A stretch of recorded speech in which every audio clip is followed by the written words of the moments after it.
We've just come out of 2.5 months of lockdown and reopened the business. How has that been? Morning, Ben.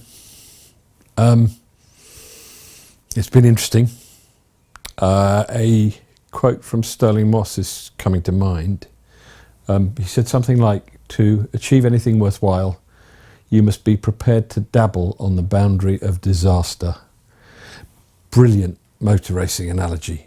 So you're right on the edge. The maximum speed you could be in that given situation with grip, but always just on the edge. And what a beautiful place to be, really. There's no room for any emotional baggage or anything when you're on the edge. And I think that's kind of where we've been the last few weeks, right on the edge of the grip, in many different ways in the business. And that is actually quite a wonderful place to be in some ways, because you sure know you're alive when you're on the edge. And I'm looking at a picture on the wall there, and it brings me actually to think of another motor racing great.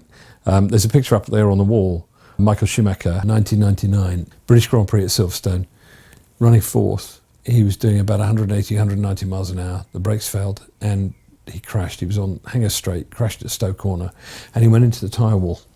And the tyre wall didn't do its job.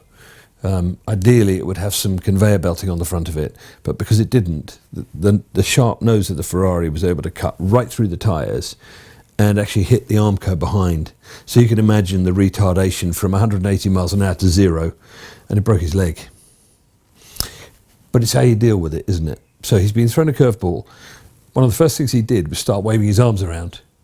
And the reason he did that was to let his wife know he was still alive.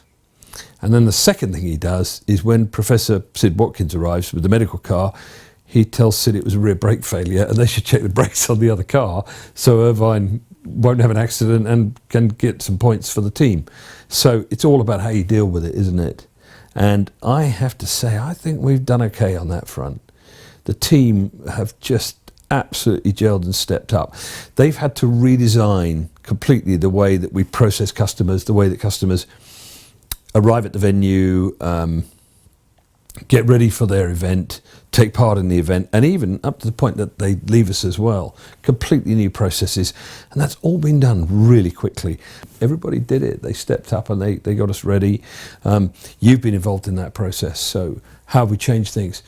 For example, now, and this is a positive again coming out of this, you have enabled our customers to watch the briefing on their smartphone before they arrive at the venue. So we've saved some time there. You've also done a video walkthrough of each of the venues showing the new ways that we're doing things.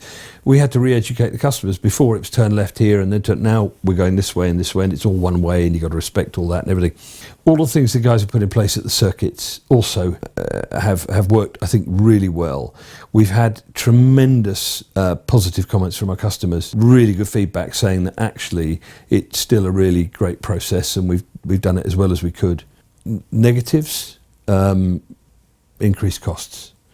So our costs have gone up. So we've had to put all sorts of things in place. For example, we've bought some ozone cabinets. Incredible piece of kit, but tens of thousands of pounds. So we now infuse the helmets, the suits, the gloves, everything with ozone between each customer wearing a helmet, for example. 40 helmets will go in the ozone cabinet. 50 minutes later, no virus, no bacteria, and they're also deodorized, which is quite nice as well for the customers. Although we were good at all that before, this is absolutely fail-safe. And customers can take a great deal of comfort that when they put a helmet on, it's completely safe. Of course, they're all wearing a balaclava as well.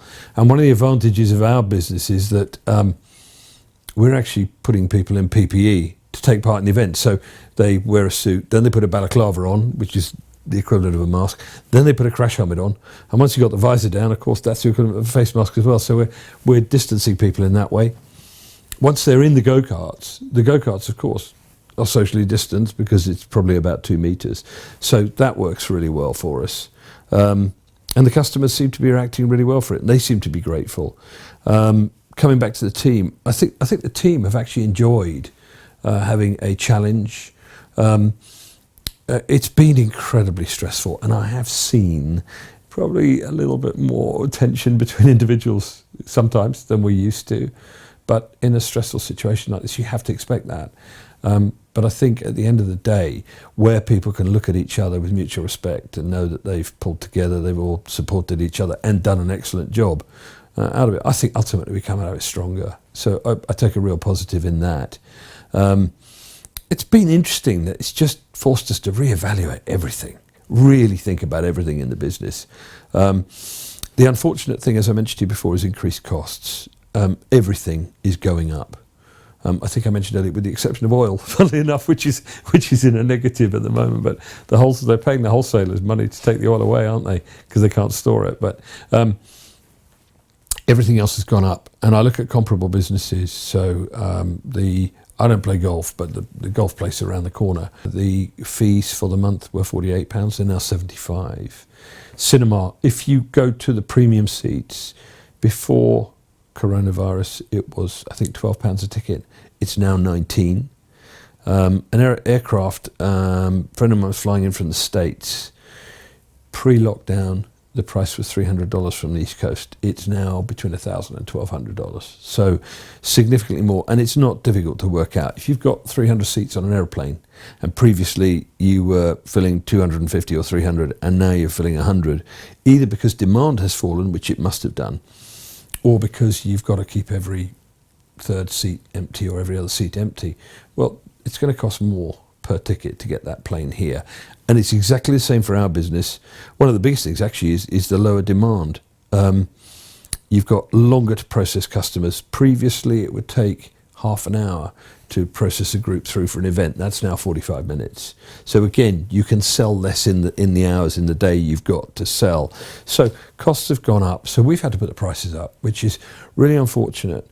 But we're fighting it all the way, and we're keeping everything as lean as we can. I mean, there was a 2.5 hour meeting today on pricing. Can we do anything? Where can we make that work better? So we're working hard at that, but it is a negative. But I think, unfortunately, it has to be expected in this climate, in this market. That's a reality that we have to deal with. So overall, I'm very proud of where we are, of what we've done. I think we're keeping our customers safe. I think that the customers understand that. I think they're happy with us, and I think overall we've done a great job. Reopening actually was something I deliberated over quite a period of time. I am going to say the government are coming in for quite a lot of criticism at the moment, but I'm not criticising them. I'm very grateful to them for all of the steps, particularly the financial steps that the Chancellor put in place very early on. He was really decisive, and he put in place a number of strategies. Probably the most significant one for us is the furlough. And the government put in place these really clever strategies.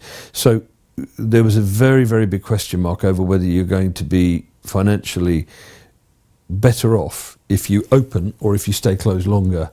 And I was actually talking to some of our contemporaries, and for example, one of them was saying to me, no, I'm going to stay closed as long as I can.